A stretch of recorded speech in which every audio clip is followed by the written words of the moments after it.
السلام عليكم ومرحبا بكم معنا فيديو جديد على قناه كوكتيل شانيل. اليوم ان شاء الله نقدم لكم واحد المقروط معسل كيجي زوين بزاف، مكونات مضبوطين وما فيه لا حوش ولا والو، يعني كتصاوبوه غير بالسميد وكيجي لذيذ.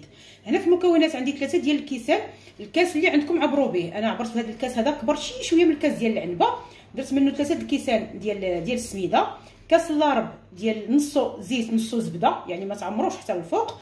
وبالنسبه للماء درت نص ماء ونص ماء الزهر، حتى هو كاس عامر. معلقه كبيره ديال الجنجلان، انا عندي محمر. عندي واحد معلقه متوسطه ديال السكر، طحنت معاه 2 حبات ديال المسكه الحره، وعندي نص معلقه صغيره ديال القرفه. هنا غنضيف واحد القبصه ديال الملح. كما ذكرت لكم كاس اللارب زبده وزيت مخلطين، تقدروا ديروا كلشي زبده، ولكن بزاف ديروا نص زيت نص زبده احسن. حنا كنقليوها باش ما تجيش هكا يعني كتقام.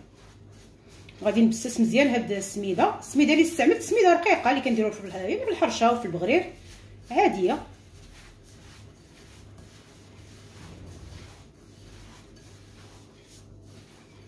بالنسبه للتنسيم تقدروا تزيدوا مثلا شويه ديال النافع الا عندكم دابا طحون وداكشي، ديروا شي معلقه صغيره نافع او حبه حلاوه اللي عندكم، حتى هي كتعطي نسمه زوينه.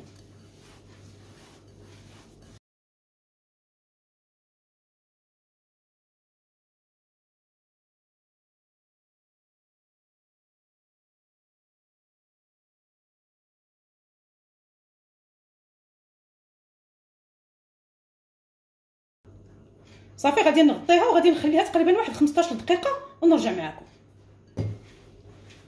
هنا ضفت القرفه والسكر اللي مدقوق مع المسكه الحره.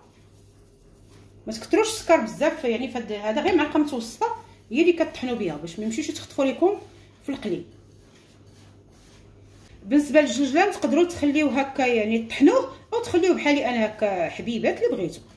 دابا غادي نضيف لهذا الكاس، انا عمرت كاس نصو ما زهر ونصو ماء، ونشوف واش غيدخل كامل او غنزيد او غنقص.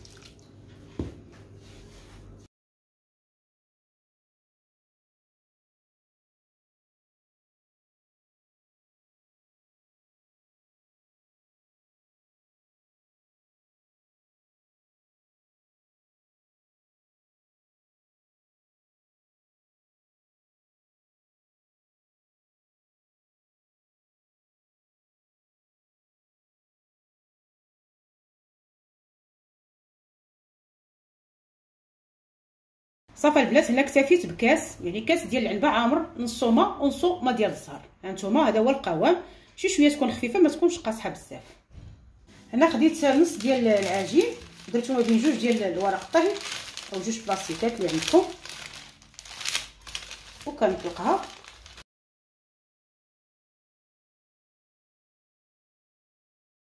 هنا خديت هاد القطيطه هادي عندي مربعه، ما كبيراش بزاف،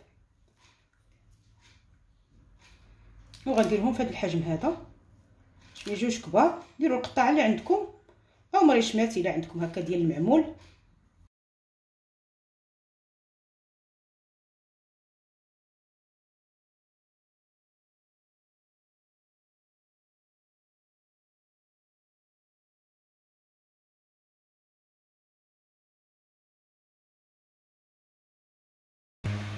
صافي البنات، كتهزوها كتحطوها في واحد البلاطو حتى كتكملوهم، وكتبداو تقليو مباشره، يعني ما كتخليوها لا ترتاح لا والو. صافي البنات، دابا غادي نسخن الزيت ونبدا نقلي فيهم ونعسلوهم. صافي بعد ما كتسخن الزيت كنرميو فيها هاد المقروط ديالنا ونقصوا شويه العافيه باش يطيبوا على راحتهم.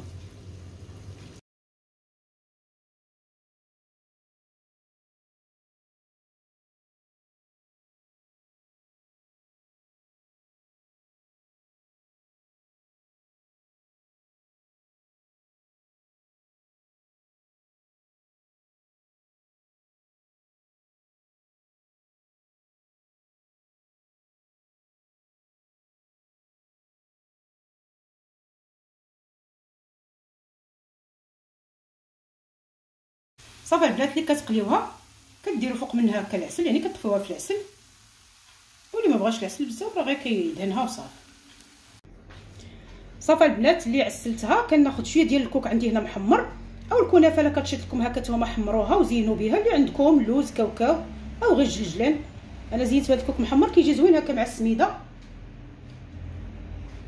كتحمروه غير في المقله.